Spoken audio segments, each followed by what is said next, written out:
It's time to get spooky. Welcome back to Halloween in the Middle, guys. This is the second year that we're doing it. I am so excited. If you haven't gotten that from the last 12 videos I've put out on the channel, looking forward to Halloween and to fall. Before I get into the video, we have to have the necessary items for fall and for Halloween. So, got my flannel, got my pumpkin, got my cider, Nope, that's it. That's all we need. In addition to this being the first Halloween in the Middle video that I'm going to be doing this year, I'm also starting something new, which I think I actually talked about doing at the very beginning of this channel, called Think Pieces. And they're going to be sort of like video essays, except I'm too lazy to edit all of those clips together, and I want it to be less of a structured thing. It's going to have some structure to it, but more of me just giving my thoughts on something. You know, it's not necessarily a review on anything, and it's not necessarily a ranking of anything. It's just, I have this concept, and I just kind of want to discuss it and see where the conversation goes. This one is going to have a little bit of structure, though, because I have been thinking about this one for a pretty long time. Today's video, we are talking about Mike Flanagan.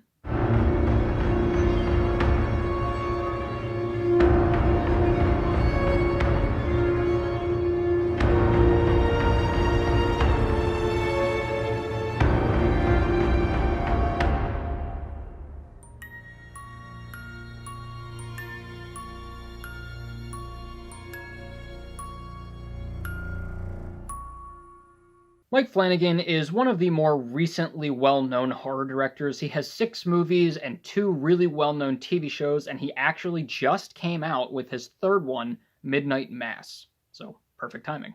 He's gotten some really great reviews, and critically and by audiences, in terms of his horror, the types of movies he makes, and just their overall quality. I mean, he's done Dr. Sleep and Hush and Gerald's Game and Ouija 2, which the first Ouija wasn't good, and then he came along and made the sequel better, which rarely happens with horror movies. But my personal favorite thing about Mike Flanagan is that he went to Towson University. Guess who else went to Towson University?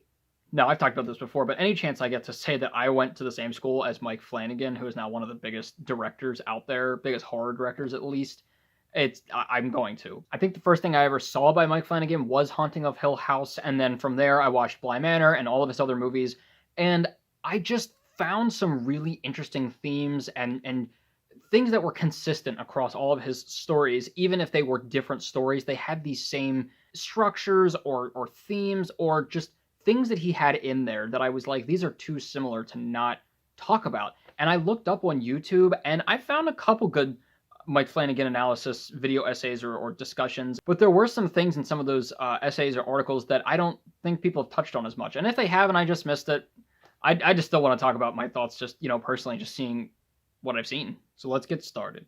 When it comes to Mike Flanagan's work, I have noticed 4 very distinct themes and very distinct premises that he uses consistently. 1, alternating between the past and the present. 2, the use of children as characters in his work. 3, the role that ghosts play. And 4, the role of the house or the home. Mike Flanagan, in pretty much almost all of his work, even though it's only 8 things so far, has used flashbacks and going back and forth between something that happened then and things that are happening now. And this obviously serves a lot of different purposes, but one of the biggest ones is honestly just information for the audience, but also for the characters themselves. There's a lot of situations these characters are put in that going back to what's happened in their childhood, usually in their childhood, or even just moments before this, really helps them come up with solutions to what's happening now and the conflicts that they're facing now. For instance, in Gerald's Game, the main character is locked in the bed in handcuffs, and she cannot get out. And it's only by thinking about her past, confronting her past, but also thinking about certain things that she did back then, is she able to come up with any sort of solution to actually come out of the cuffs. Same thing in Bly Manor. It's only by understanding what happened between Peter Quint and Rebecca Jezzel and what they're trying to do to the children now by possessing them that Danny is able to understand what to do when the Lady of the Lake takes one of the children. Besides this more logical side to it, another point of bringing these flashbacks up and looking at the past versus the present is to flesh out character and flesh out these themes of seeing what the child was like then versus what they're like now, and what was different between then and now, and what happened in that incident changes them. This is most notable in Haunting of Hill House, where the first 5 episodes are literally one per child, and seeing what they were like then versus what they're like now after a very tragic incident with their sister. We also see this in Dr. Sleep, going back to The Shining and when Danny was younger versus who he's like now, and how this traumatic event of his father chasing him and almost axing him down has affected him. And as well as in Oculus, these 2 siblings who have to try to figure out how this mirror should be broken. They have to think back, both logically and in terms of their own characters, what happened when they were younger and how can they use that to break the mirror now. This allows us not only to see what these characters were like before, but it furthers this theme that is in a lot of Mike Flanagan movies and TV shows about the loss of innocence, especially in children. The use of past and present obviously allows us to see what these adult characters were like as children. However, that is not the only time that children are used, and they are used a lot throughout Mike Flanagan's work. They're used in the present as well. As I've mentioned before, the alternating between past and present really manifests this idea of loss of innocence, and that happens very often with the children in these works. Again, going back to Haunting of Hill House and Bly Manor, in Hill House, we see the children. We see what happened leading up to the inciting incident of the whole show, and even before that, things were happening to these children, and they were getting already affected by everything that was happening, and things were going on in the house that were really traumatizing for them, such as Luke getting stuck in the dumbwaiter and then going down into the basement and then having one of the ghosts crawl at him. Or more obviously, Nell, who even as an adult, she is still one of the children, and she is the youngest by about, I think it was 3 seconds. She's one of the children that's died because this has affected her throughout her entire life. In The Haunting of Bly Manor, this loss of innocence is even clearer and even more obviously stated, as both Miles and Flora are almost possessed by people for life. They both act very strange and very adult-like, and this is very unsettling because they already seem like they've lost their childhood. Oftentimes this corruption can also be manifested as the children having special abilities or powers. In Haunting of Hill House, Theo has empath powers. She can feel what other people feel. In Before I Wake, Cody has the ability to make memories come back to life. In Dr. Sleep, obviously, Danny has the Shining. All of these are powers that, while not evil, are very heavy for very young children to have, and all of that control, all of that supernatural ability, that can be seen as corruption of a child's innocence. But I think the one that takes the cake is Ouija 2, when Doris gets possessed by a demon and then has all of these powers to enact horrors on her house. It furthers this theme that no one is really safe, even innocent children. They could be scarred, whether it's from actual ghosts or the ones that we know in our real lives. Being a classic horror director, Mike Flanagan's movies and TV shows obviously are flooded with ghosts and spirits. His ghosts are very terrifying at times. They're very scary and pretty inventive as well. But more than that, they're also deep and fleshed out, and we can see that they were a person before now. Yes, in movies like Ouija 2, it's a demon. That's what it is. They summon a demon. But in Haunting of Hill House, some of these ghosts were real people. Sometimes they are genuinely just supposed to be scary, but other times they're not even supposed to be menacing. Sometimes they're just stuck and distressed and calling for help, such as in The Haunting of Hill House. Whereas before they seemed like they were there to haunt us, by the end they seem sad and cold and stuck in the house, including Nell and her parents. In The Haunting of Bly Manor, every single ghost in that house, while lurking and looming and creepy and terrifying, they were just people who got stuck there when they were killed by the Lady of the Lake. They weren't menacing at all. They were just there, wanting to be released. Another example is in Before I Wake. The monster here and the ghost here isn't necessarily something that needs to be passed on to the afterlife, but something that is not what it seems. On the flip side of this, a lot of the real-life living people in Mike Flanagan's work, they're not ghosts, but they can enact some very terrifying and slightly evil things. The first that comes to mind is Jesse's father from Gerald's game, who sexually assaults her, and it affects her for a very, very long time until she's able to finally confront it. In the same vein, the Smiley Man in Haunting of Hill House isn't a ghost at all, but this kid's father, who also is molesting her. Same with the violent father in Oculus, Peter Quint, who's very unstable in his relationship with Rebecca Jezzel in The Haunting of Bly Manor, Rose the Hat from Dr. Sleep, who is basically evil, and even the mother from The Haunting of Hill House.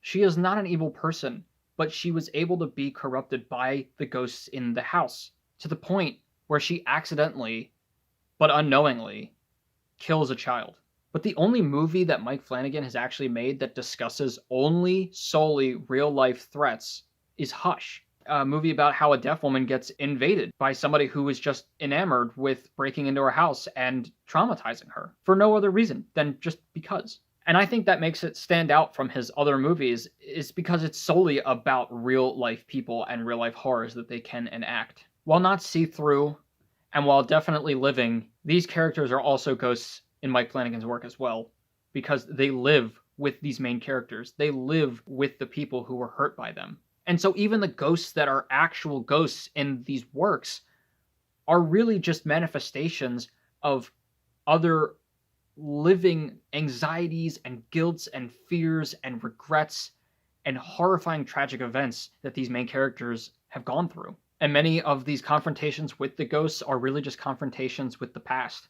Such as in Gerald's game, the husband who dies on the floor becomes a ghost in her mind, a way to confront her past and what's happening now with her now dead marriage. While these confrontations take place all over Mike Flanagan's work, there is one aspect that is usually at the heart of them: the home. There is always a house in horror movies, like always. That's like the running joke. But in Mike Flanagan's work, the house is an incredibly important character because it always takes on the role of the place where it happened, whatever incident it was that has affected them throughout their adulthood. In The Haunting of Hill House, we see them talk about the house as if it's alive, which in some cases it is. And then it is a very big deal when both Nell and Luke go back to the house, and it lights up red because it knows their home. It is the place where they lost their mother. It is the place where they lost their sister, and then subsequently their father. It is a place where they were affected, where they were scarred, and that they can't let go of. Similarly, in The Shining, we all know the Overlook Hotel from the original movie, and in Dr. Sleep, it is a very pivotal moment in the third act that Danny decides we have to go back to the house to finish this. In order to finish the fight that is happening in this movie, they have to go back to the house. Not only to confront what's happening now with Rose the Hat, but to confront the things that happened then. And we see Danny literally walking through the house, reliving all of these things. In Oculus, the house is important, but what's more important are the objects in the house, specifically the mirror. They have to go back to the thing that was in this room that twisted them and killed their father and ruined basically all of their mental sanity. In Hush, she may not go back home, but the entire movie takes place in the home, and the entire location and setting of the house is incredibly important to the plot. And while the house is pretty much the consistent aspect among all of these things, the house doesn't necessarily have to be a building. The house, the home, is just the family, the Crane family, the Torrance family, the siblings from Oculus, even the adopted family that came together because they worked together in The Haunting of Bly Manor. In Before I Wake, the family is very, very important because it is a very weird dynamic adopting a child who has already had parents and who has already lost that parent. In these movies, it takes going back to the house, going back to the family to solve whatever it is that they are up against and to survive. Not only physically, but emotionally as well. Mike Flanagan's movies and TV series are so good because they are not run-of-the-mill horror with regular jump scares. They are movies that, while scary, also tackle real-life scares, real-life issues, and things we don't want to talk about, things that terrify us because they could actually happen to us. And he just presents those things through ghosts and haunted mirrors. He centers his stories around families, blood or not, showing how they can be the cause of your fears or the savior of them, showing them as something that can be torn apart, but something that can be reunited by confronting these fears and these guilts. His horrors are so good because, in the end, whether or not you were scared at a certain point in the movie or by the movie overall, you still cared. You cared about the family, you cared about the characters, you cared about what they went through. It also doesn't hurt that his cinematography is usually pretty spot on. And they show that the ending doesn't make the movie, because the story, the characters, beforehand, before the final conflict, that's what matter. All of his work is unwaveringly emotional and deep and intense, and it puts characters and theme first and enhances that, supports that with horror and scares. He really does show that scaring is caring. This is why I am very hopeful for the future of horror movies, because within the last few years, with things like Get Out and Hereditary and A Quiet Place, we have gotten so many good horror movies that are genuinely scary, but also tackle real things, which is what makes them scary. And even if it's not scary, you still care about these stories. You care about these families. And Mike Flanagan does this so well. Between him, Ari Aster, Robert Eggers, Jordan Peele, Nia DaCosta, James Wan, I'm very excited for the future of horror movies, and I think they're going to be great because they are going to tell real stories that don't need to rely on jump scares. Guys, thanks for checking out my think piece on Mike Flanagan. Let me know what your favorite Mike Flanagan movie or TV series is. He only has a couple. There's only 6 movies and now 3 TV series, but let me know what your favorite is. And do you think he is becoming or already is one of the best horror directors of all time? Make sure to check out Midnight Mass on Netflix. It just came out, and I will be reviewing it sometime in October once I have finished it. This was a great kickoff to the Halloween season. We've got so many good October movies coming out and so many scary ones, so stay tuned for all of that. And as always, keep your hopes high, your stress low, and stay spooky. I'll see you guys later.